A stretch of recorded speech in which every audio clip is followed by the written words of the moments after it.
Gente, shalom, shalom a todos, boa noite. Estamos iniciando mais um estudo, estamos iniciando a aula de Gesel. Nós estamos iniciando a 15ª aula e hoje nós vamos falar sobre a solução para o roubo. Como tudo na vida, tudo tem uma solução. Não existe caso perdido. Existe realmente uma solução para tudo que possa ser feito. Logo, uma pessoa que cometeu todas aquelas ramificações que nós estudamos anteriormente, por exemplo, uma pessoa que cometeu um assalto, ou de repente ela furtou, ou de repente ela fraudou, ou de repente ela usurpou, ou de repente ela enganou nos negócios, ela fez isso, aquilo outro, sonegou, não pagou uma dívida e disse que não ia pagar essa dívida. Tudo tem uma reparação, tá? Então, está escrito lá em Levítico capítulo 5, versículo 23, ele devolverá o que roubou. Daqui, nós aprendemos que o Dr. Ari Lichtenstein, no livro dele The Seven Laws of Noah, ou seja, 7 leis de Noah, ele incluiu essa ramificação aqui como a 15ª, onde nós somos ordenados a devolver aquilo do qual o objeto que foi roubado. Nós devemos fazer a devolução do objeto roubado. Logo, essa devolução, ela deve vir e ela vai incluir algumas características. Primeiro, o ladrão ele deve devolver essa propriedade que ele roubou ou seu valor em dinheiro. Digamos que alguém praticou roubo e, de repente, aquilo que ele roubou, ele vendeu. No entanto, depois de ele ter vendido, ele se arrependeu, né? Digamos que ele se arrependeu. Então, ele deve devolver não o valor do produto, mas o valor em dinheiro, o equivalente em dinheiro. E se não existir mais em sua forma original intacta, né? Se de repente ele cometeu, além do roubo, existem algumas questões. Primeiro, vai ser observado o dolo que ele cometeu, o quanto ele privou a pessoa, o quanto que aquilo que foi roubado era significativo para aquela pessoa, o quanto ele causou às vezes a pessoa precisava daquilo para as outras necessidades, não somente da pessoa, mas também dos outros, do conjunto familiar do qual esse ladrão cometeu o roubo. Digamos que, de repente, ele roubou um carro, só que o filho depende do carro, a esposa dependia do carro, todo mundo dependia do carro, então não roubou apenas um indivíduo, ele roubou uma família. Logo, isso tudo deve vir como uma forma de cálculo para essa devolução. Então, essa devolução não é uma coisa simples, porque vai implicar algumas características e qualidades que devem ser despertadas dessa pessoa que quer fazer essa retificação. Primeiro, a gente vai entender a primeira questão aqui. Mesmo que alguém chegue para Hashem e peça perdão se ele cometeu um roubo, isso não basta. Ele tem que retificar diante da pessoa. Segundo, essa retificação vai demonstrar realmente que ele está arrependido. Porque se ele não tivesse arrependido, ele não queria fazer essa retificação. Porque ele muitas vezes ele vai ter que se achegar e se expor para essa situação. Terceiro, essa retificação também vai demonstrar que esse homem agora arrependido, ele tem humildade. Porque uma pessoa orgulhosa, uma pessoa egoísta, dificilmente vai se colocar nessa posição.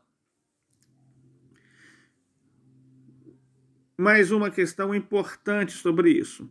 Essa retificação, ela é totalmente necessária para que essa pessoa possa estar fazendo aquilo que ele deve reparar. Então, o roubo, ele tem uma solução, tá? Todo roubo, ele tem uma solução. Essa é a solução do roubo. Essa é a solução do roubo. Uma vez que alguém praticou um roubo, ele deve fazer essa devolução. E deve se submeter, inclusive, àquilo que a pessoa dizer. Olha, Se de repente a pessoa dizer, olha, você está me devolvendo aqui, mas a gente tem que ir na delegacia. Ele vai ter que se colocar nessa posição para poder consertar e para reparar definitivamente todo aquele erro com que ele cometeu, todo aquele erro que ele praticou. Então aqui, mas a gente vai encontrar algum posicionamento a respeito dos sábios sobre o seguinte ponto, tá? Dentro desse ponto, o que aconteceria com esse ladrão depois de devolver isso? Obrigatoriamente, ele estaria então retificando. Ele estaria livre de culpa. Ele estaria livre de culpa. É claro que ele deveria entender que a partir deste momento, ele vai tomar uma decisão na vida dele, da qual ele vai lutar contra essas inclinações dele. Ele não vai praticar mais isso. Ele vai entender que ele não pode se colocar nessa posição. Agora, se ele não tiver nem condições de pagar isso por meio, vamos lá, do material roubado, que já não tem mais em posse, ou através do dinheiro. Sim, algo importante aqui. Se ele não tiver isso em posse, tá? Ele tem que indenizar através do dinheiro. Mas digamos que ele não tenha o dinheiro, então ele vai ter que indenizar essa pessoa prestando serviços para ela. Eu não sei que tipo de serviço ele vai prestar, entendeu? Mas ele vai prestar serviços equivalentes para que toda essa totalidade de prejuízo que ele causou possa ser sancionada. Então, isso deve ser feito dentro dessa maneira. Agora, tem um ponto que muitas pessoas vão falar. Mas se a gente chega para a pessoa, se a gente fala, se a gente pede perdão e a pessoa não aceita. Agora, você fez a sua parte. Se a pessoa não aceitou, não sei o que a pessoa vai fazer. Ela pode estar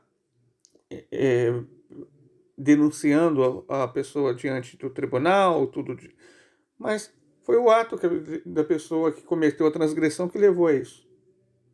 Então ele tem que estar pronto para isso também. Ele tem que estar pronto para limpar o nome dele diante da sociedade e também limpar essa culpa que ele está carregando. Ele tem que estar disponível para encarar a situação realmente de frente e não fugir dela, porque a diferença entre aquele que realmente quer continuar fazendo a coisa errada e aquele que quer consertar a sua vida é exatamente essa, como ele encara isso, de que forma ele quer levantar, viver a vida de cabeça erguida ou não. Então o Sefer Hinur 130 vai dizer que nos foi ordenado devolver o roubo intacto. Está no Tratado Bava Kama 66a, significando dizer que se a própria coisa que ele roubou está com ele e não mudou em sua posse, ele é obrigado a devolvê-la ao dono. E não tome para si mesmo e dê seu valor ao proprietário, como está declarado em Levítico 5:23, embora o roubo que ele roubou. Os sábios de bendita memória disseram lá no Tratado Bava Kama 102, no capítulo conhecido como Hagosel Batra, os rabinos aprenderam aqui que devem devolver o roubo que ele roubou. O que aprendemos a dizer que o que ele roubou? Que ele devolva o item intacto, então, que ele roubou. O Rambam Maimônides no Mishneh Torah, em Mahalot Asrot 13:28, ele diz que um não-judeu que deliberadamente danifique a propriedade de outra pessoa é obrigado a pagar indenização. Então, é o seguinte, então daqui nós entendemos essas duas fontes. Primeiro, o Sefer Hinur vai dizer, olha, citando o Tratado Bava Kama, né? Citando o Tratado Bava Kama, a Torá oral.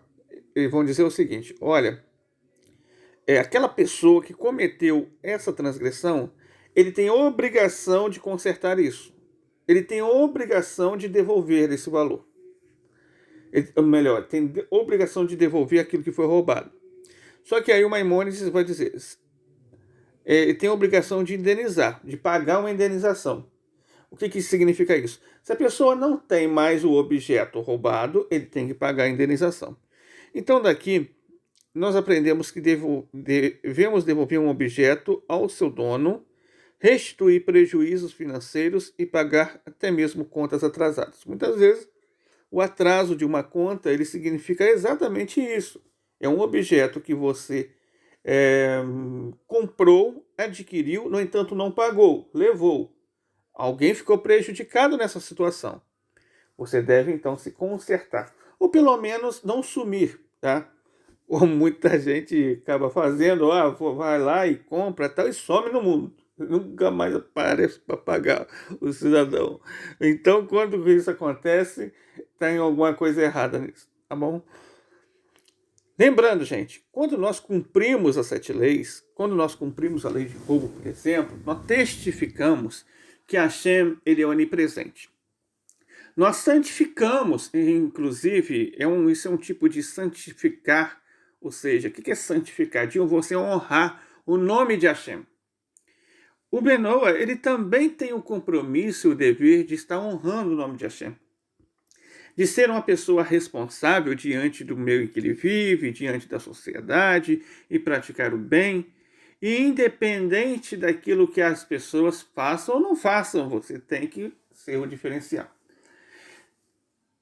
O nosso diferencial ele tem que ser muito baseado na pessoa de Noah. Noah Hatzadik, Noah o justo. É dito que Noah era um homem justo e íntegro. E ele se diferenciava da sociedade da época dele, principalmente em relação ao roubo, tá? Porque ele não acompanhava a maioria das pessoas. Então, nós não devemos ser pessoas influenciáveis, mas devemos ser pessoas que influenciam as outras, ou seja, positivamente, a consertarem a sua vida, a praticarem o bem. Então, todo esse tipo de erro que eu falei anteriormente aqui e que eu vou falar ainda alguns nas aulas seguintes, elas têm um tipo de tikkun, elas têm um conserto, elas têm uma reparação, tá bom?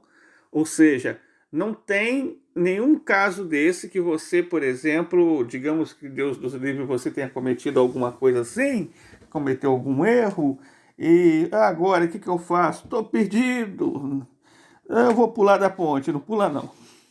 Não pula não, porque não tem caso que você não possa resolver. Esse é um dos casos que você consegue resolver, tá bom? Você tem que fazer uma retificação. Depois, se fizer essa retificação, você com certeza você vai estar livre dessa transgressão. Ela não vai existir com você. Você não vai levar ela para o Guerrinó. Pode ficar tranquilo quanto a isso. Você está livre dela se você retificá-la. Agora envolve muita atitude de humildade, realmente. Se a pessoa cometeu um erro descarado, imagina um assalto, um assaltante que foi lá e ameaçou a pessoa e roubou, ele voltar para fazer isso, né? Então, ele tem que ter, no mínimo, muita vontade de mudar de vida. Também ele tem que ter, no mínimo, muita vontade realmente de praticar aquilo que é certo. Mas, mais do que isso, a gente aprende então que não existe nada que não tenha solução. Isso vale para a lei de roubo, mas isso vale para as outras coisas também que alguém comete, tá? Tudo na vida tem uma correção. Tudo na vida tem como você se corrigir, como se voltar para Hashem. Ou seja, tem um processo de retorno. Tudo na vida que você faz. Não existe um motivo para a pessoa se autodesesperar e dizer que não existe meio, que não existe forma, que ela cometeu algo horrível. Sim, qualquer transgressão é horrível. Qualquer transgressão faz com que consequências drásticas aconteçam. Você traz ou luz para este mundo, ou você vai aumentar a escuridão dele através dos seus atos. Através de seus atos, você vai trazer mais conexão para este mundo, mais coisas boas, ou então até maus decretos você vai conseguir trazer através do seu comportamento. Logo, a gente tem que praticar o bem, a gente tem que fazer justiça, tem que ser pessoas justas, temos que ser pessoas honestas. E temos que revelar a cada momento, através dos nossos atos, que Deus, ele sempre está presente. E que não depende de você pensar ou não de como essa presença é feita, mas de viver realmente. Você tem que viver. Não somente pensar, mas tem que tomar atitude. E essa atitude é a vida prática, é viver, é pensar no temor de Deus. Eu acredito que Hashem está presente em todos os lugares. Repita isso toda vez quando você levanta da cama. Eu acredito que Hashem está presente em todos os lugares. E quando você sentir alguma coisa assim que não é boa, repita isso, tá? Memorize isso, coloque isso na sua consciência e você vai ver que diferença que isso vai fazer na sua vida cotidiana.